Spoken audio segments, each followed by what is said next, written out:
It's my pleasure to welcome Dr. Allan Lichtman to our program. Lichtman is a distinguished professor of history at American University and specializes in modern American history and quantitative methods. A graduate of Brandeis, he received his PhD from Harvard University and has published 11 books and several hundred popular and scholarly articles. His prediction system, 13 Keys to the White House, has correctly predicted the popular vote outcomes in all but one of the presidential elections since 1984. Thank you for joining us today on Voices of Reason. All right, I haven't done the popular vote recently because of New York and California piling up 5+ million popular votes for Democrats. So I only call winners. Okay. What attracted you to prediction methodology? I'd love to tell you I came about it by deep contemplation, by ruining my eyes in the archives. But if I were to say that, to quote the late, not so great Richard Nixon, that would be wrong. I came across the keys and prediction methods largely by accident. In 1981, I was a distinguished visiting scholar at Caltech in Southern California. And there I met the world's leading authority on earthquake prediction, Vladimir Kailis Borak from Moscow. And he suggested we collaborate. And being brilliant and foresightful, of course, I said, no. Uh, Earthquakes may be a big deal here in Southern California. I got to go back to Washington, D.C., where I teach at American University. Nobody cares about earthquakes there. He said, oh, no, I already solved earthquakes, right? Get this. In 1963, he was a member of the Soviet scientific delegation that came to D.C. under JFK and negotiated the most important treaty in the history of the world, the Nuclear Test Ban Treaty that kept us from poisoning our oceans, our atmosphere, and our soil. And he said, in Washington, he fell in love with politics and always wanted to use the methods of earthquake prediction to predict elections. He said, look, I live in the Soviet Union, elections, forget it. So believe it or not, we then became the odd couple of political research, reconceptualizing American presidential elections in earthquake terms. As stability, the White House party stays in power. Earthquake, the White House party is tossed out. We then used Kailis Borak's methods of pattern recognition to determine the patterns associated with stability and earthquake, looking at every election from the horse and buggy days of politics, the election of Abraham Lincoln in 1860, and no, I didn't know him, and all the way up to the election of Reagan in 1980. And that exercise led to the 13 keys to the White House, which gauge the strength and unity of the White House party, essentially that elections are votes up or down on the White House party, and the challengers have little to do with it. It also led to our 6-key decision rule. If 6 of the 13 keys, which are true-false questions, where an answer of true favors stability, if 6 answers are false, the White House party is a predicted loser. So before we go into more on the keys, for those who aren't really on board with all of the idea, what is political modeling? How's that differ from what most of us view right now when we look at polling, whether it's state or nationwide? Yeah, political modeling is fundamentally different from polling. Polls are not predictors. They're snapshots, and they change unpredictably, from time to time. And there's no way to verify a poll except by taking another poll because no one's voted yet, and then they got to guess who the likely voters are.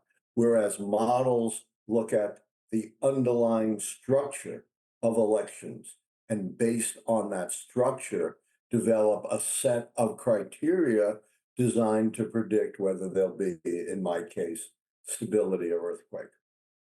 Could you explain in a little detail the 13 keys? What do you look Yes. at, and then what obviously the signals that you're looking for? Yeah.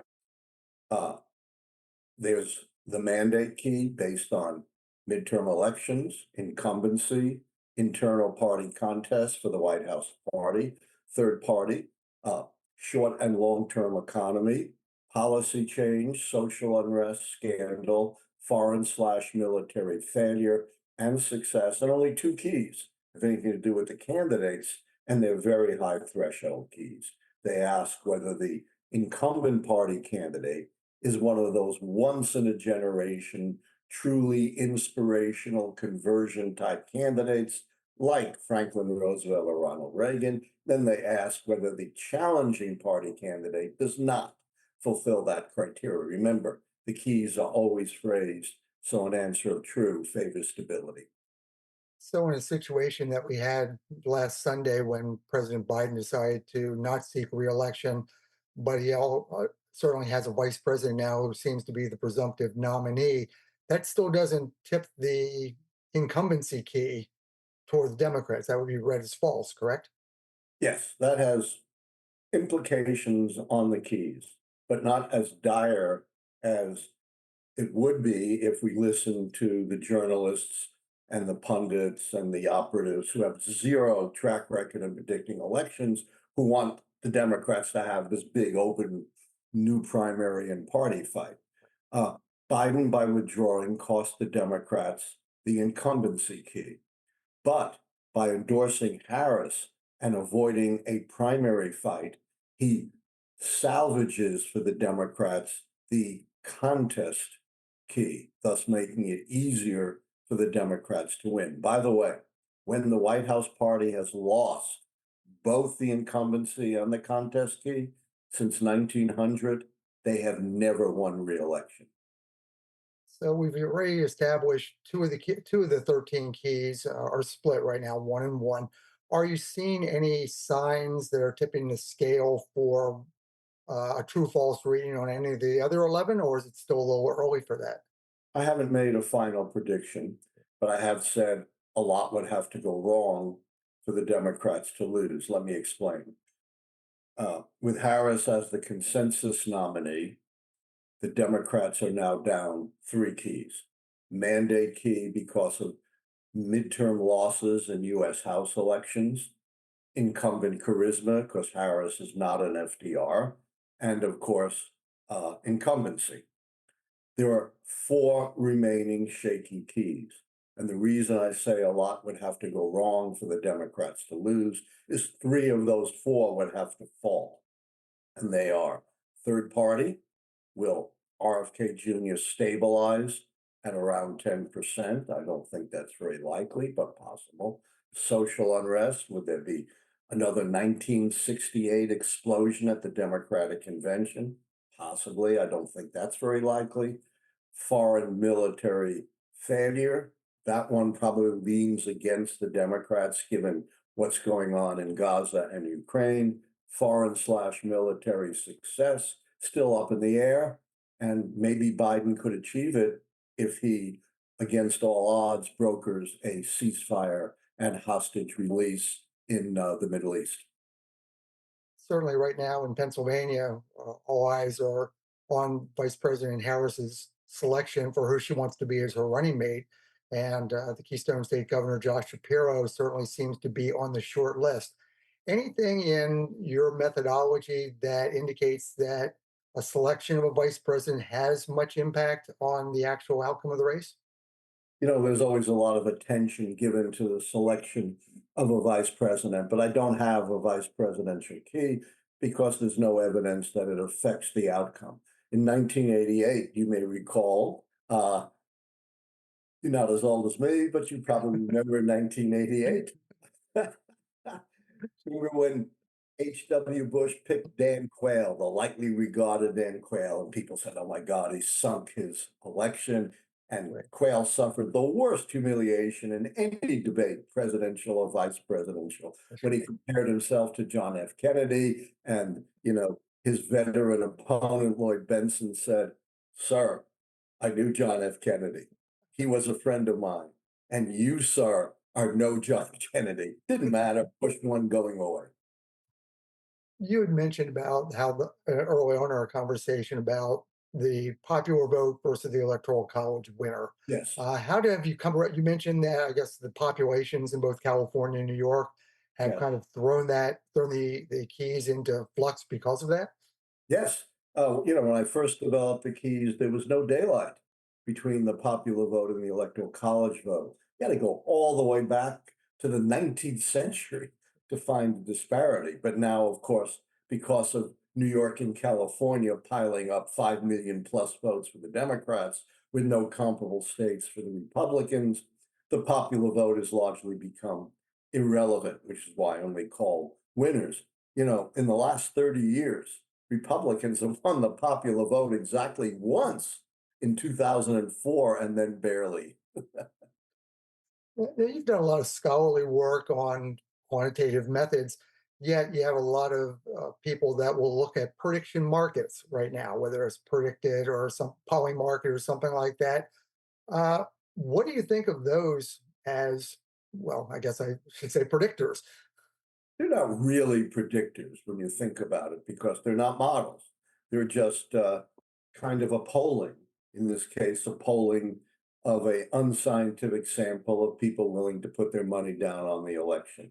And of course, they were cost a lot of people a lot of money in 2016 when I correctly predicted a Trump win, which did not make me very popular in 90% plus Democratic Washington, D.C., where I teach at Sure. American University.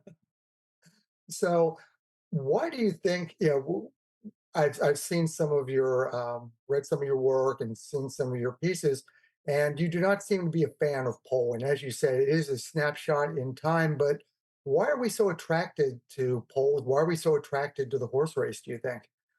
Do you want the short answer or the deeper answer? I'd love the deeper answer. All right, here's the deeper answer. You don't remember this, but I do. Dwight Eisenhower's 1961 farewell address, when he warned against the grip of the military industrial complex on America, sustained by an iron triangle. At one point, the contractors who make huge money. Another point, the military that gets all their hardware. Third point, the politicians who want military contracts in their states and districts. I've developed the idea of the political industrial complex, which locks us into this horse race, poll driven view of elections through its own iron triangle. One point are the consultants, the handlers, the ad men, the pollsters, who make huge money from the horse race theory of elections. Then another point is the media, who has to cover the election every day and thus has to buy into the horse race gauged by the polls. And then at the third point are the politicians who are afraid to go against the pollsters, the pundits, and the media. And I've been screaming for years that if we look at elections according to the keys, we can break through all this because the keys suggest it is governance, not campaigning, that counts, and that we should look at substance, not the froth of the campaign. The other important point is polls are far less accurate than they would have you believe. They tell you, right? You've heard this. The error margin is plus and minus 3%, right? That's pure statistical error. As a statistical expert, I know about this. That's the error you would get if you had a huge jar of green and red balls and you pulled a sample and you estimated the percentage of green and red balls in the sample. But human beings are not green and red balls. They lie to pollsters. They don't respond. They haven't focused yet on the election. They may change their minds. And no one's voted yet.